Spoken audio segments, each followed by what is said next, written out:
But what I want to do now is I want to just reach out and I'm going to use the selector tool to just select one of these waters. And I'm going to use the entity option to split that off from the main branch. Cool. And then I'm just going to go ahead and hide that big insulin. So I'll just hide it. Hide that big insulin. And now we have this little 1-TYL split. So this is what I mean by starting small. And now what I want to do is I wanted to place an oxygen. So oxygen in nature is actually double bonded because remember I said each oxygen is only able to form 2 bonds. So this is more or less what an oxygen would look like. Right now I'd err and say that it's more on the left side because it isn't exactly right. But if we want to select that, we're going to go through the minimization features. So right here are different types of force fields. So literally like, Star Wars where you use the force to pull things closer to each other. This actually runs as scientifically accurate or as scientifically accurate as we could get right now.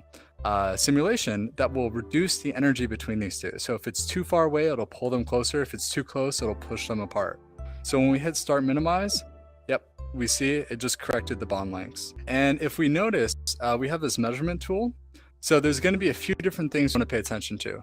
There's going to be the bond length. Right now, 5.76 angstrom, don't worry about that. That's not even close to being right. And then we have the angle.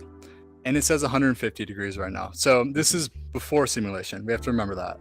Now we're going to use the minimization algorithm. Okay. So now we see that our bond angle is 104.5 degrees.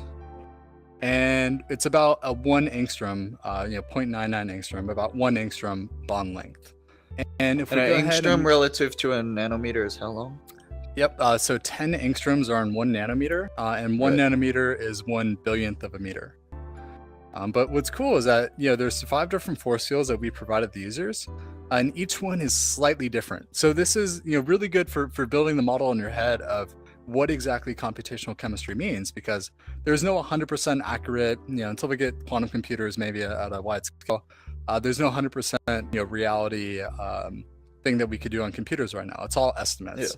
And then there's different estimates. So this one's a MMFF94. And if we run that, we see that now it likes a 104 degree angle and about 0.97 angstroms. Wow. So what is the in what circumstance would we be using these different minimization techniques? So all the time. If you just wanted to draw something. So if we build something, much bigger, like if we had let's just say some carbons in there. So if we change that hydrogen into carbon, and now we went ahead and we just drew some big carbon structure. It wouldn't matter if we drew everything wrong, because we could just run the minimization and then start minimize, and it'll correct it all for us. That is so cool. So this is just a cool way to be able to draw different molecules, very free form.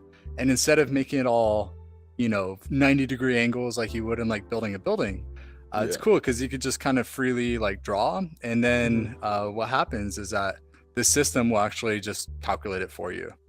Yeah, that is some cool stuff. You could draw it pretty bad and it'll just be like, no, that's not right, here you go.